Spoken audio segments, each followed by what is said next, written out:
Normal distribution topic থেকে গত 23 তারিখ এনএসআই-এর এডির পরীক্ষায় একটা ম্যাথ আসছে। তাহলে যারা শুধুমাত্র পাস করেন, দেখছেন আমাদের ম্যাথ কোন জায়গা পর্যন্ত চলে গেছে। যদিও আমি অধম পরীক্ষা দিয়েছিলাম, কিন্তু যাই হোক কেমন হয়েছে ওইদিকে না চাই। তবে এই অঙ্কটা দেখে আমার খুব ভালো লাগছে যে অন্তত একটা ম্যাথ আমি পারি। চলেন ম্যাথটা আমরা একটু সলভ করি।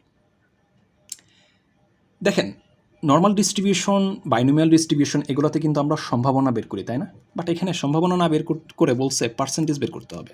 কিসের? দেখেন, বলছে if the destination of move duration, অর্থাৎ একটা গন্তব্যস্থলের মুভ ডিউরেশন মানে কি? গতির যে স্থানান্তর, ঠিক আছে, ইজ অ্যাসিমেট্রিক অ্যারাউন্ড। অ্যাসিমেট্রিক মানে কি? অসমমিত, মানে সামঞ্জস্যহীন, মানে আনব্যালেন্সড, মানে স্বাভাবিক একটা জায়গায় আপনি যাচ্ছেন, গতি কখনো এক থাকে না, গতির চেঞ্জ আসে, তাই না? Around the mean of 1.5 hours, অর্থাৎ এই যে গতির স্থানান্তর ঘটছে, এই গতির যে গড় সেটা হচ্ছে কত? 1.5 ঘন্টা, 1.5 আওয়ার্স, দ্য মিন অফ। বুঝতে পেরেছেন? ফলোয়িং এ বেল কার্ভ, অর্থাৎ একটা বেল কার্ভ কি করেছে? অনুসরণ করেছে। কারণ আমরা জানি নর্মাল ডিস্ট্রিবিউশন নর্মাল কার্ভের মাধ্যমে কিন্তু চিন্তা করতে হবে আমার। আসেন আমরা প্রশ্ন দেখার আগে আমরা একটু নর্মাল কার্ভটা একটু আলোচনা করি। অর্থাৎ বলছে ইফ দ্য ডেস্টিনেশন মানে একটা গন্তব্যস্থল, ধরেন আপনি এইখান থেকে এই জায়গা পর্যন্ত যাবেন, কথার কথা, বুঝতে পেরেছেন? বাট আপনি রাস্তাটা অনুসরণ করছেন কিভাবে? নর্মাল কার্ভের মতো। এই হচ্ছে আমাদের নর্মাল কার্ভ, তাই না? আমরা জানি এই দিকে হচ্ছে মাইনাসের ইনফিনিটি থাকে কার্ভে, এই দিকে কি থাকে? প্লাসের ইনফিনিটি থাকে, তাই তো? আর এই সর্বোচ্চ চূড়া থেকে এই ভূমি পর্যন্ত এইখানে আমাদের জেডের ভ্যালু কি হয়? 0 হয়। জেড মানে কি? Standard normal variate. অর্থাৎ আমরা সম্ভাবনা যখন বের করতাম, প্রশ্নে দেয়া মানগুলোকে আমরা কিসে ট্রান্সফার করতাম? জেডে ট্রান্সফার করতাম, দেন ওইখান থেকে আমরা সম্ভাবনা বের করতাম, রাইট? অর্থাৎ এই যে গন্তব্যস্থল, আপনি মনে করেন এই পয়েন্ট থেকে আপনি এই পয়েন্টে আসছেন, বাট আপনি গেছেন কিভাবে জানেন? এই যে এইভাবে আসছেন। আপনার গতির কি হয়েছে? কম বেশি হয়েছে, এবং গড় গতিবেগই তারা বলছে কত? 1.5 আওয়ার্স। তার মানে টোটাল পপুলেশন মিন দেয়া আছে, রাইট? তার মানে আমরা এখানে কী দেওয়া আছে বলেন তো? মিউ দেওয়া আছে না? কত? 1.5 hours. And the standard deviation দেওয়া আছে 20 মিনিট, সিগমা দেওয়া আছে কত? 20 মিনিটস। ওকে, আচ্ছা আমরা এই ঘন্টাটাকে মিনিটে ট্রান্সফার করি। 1.5 ঘন্টা মানে কি? 90 মিনিট না?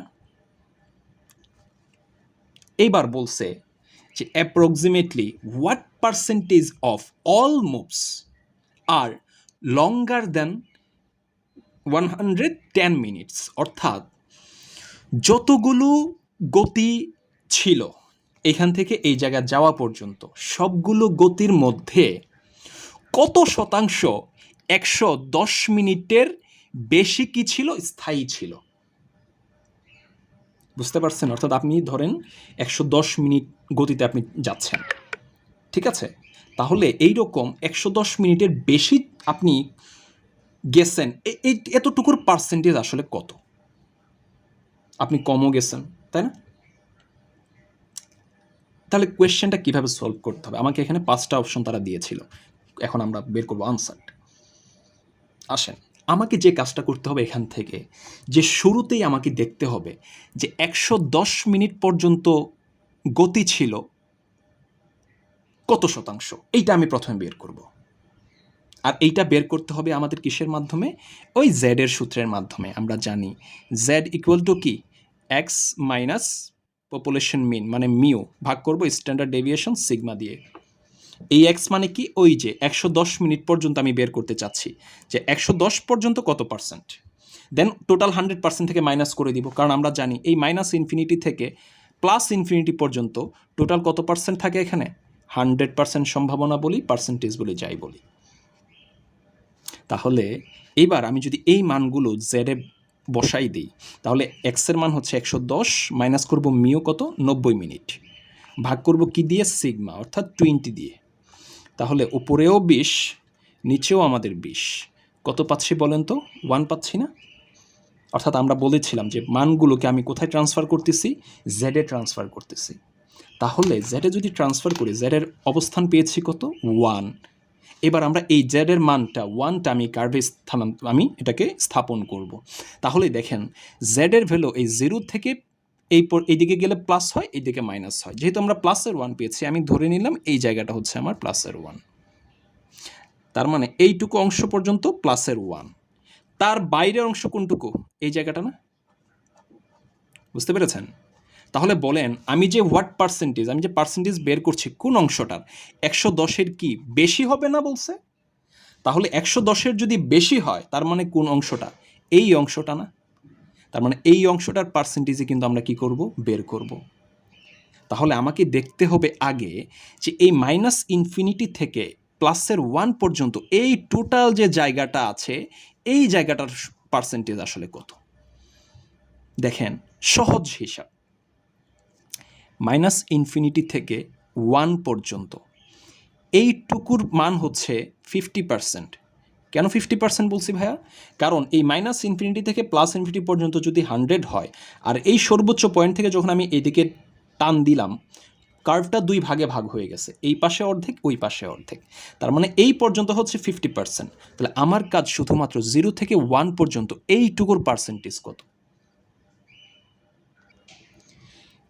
এই 0 থেকে 1 পর্যন্ত এইটুকু অংশের পার্সেন্টেজ হচ্ছে ভাইয়া 34.13%।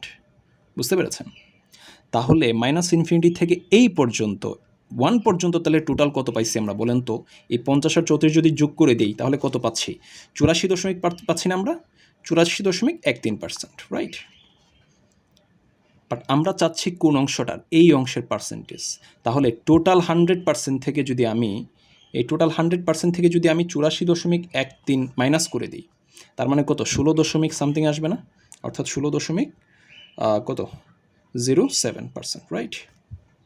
আর এটা মানে হচ্ছে আমরা বলতে পারি প্রায় 16, অ্যাপ্রক্সিমেটলি প্রায়। তার মানে আমরা বলতে পারি 16% অ্যাপ্রক্সিমেটলি। তাহলে আমার আনসার কোনটা? এই যে 16। আশা করি বুঝতে পারছেন। দেখছেন সহজ জিনিস, আমরা যদি এখন ভালো মতো শিখি ভবিষ্যতেও কিন্তু আমরা ভালো করতে পারবো।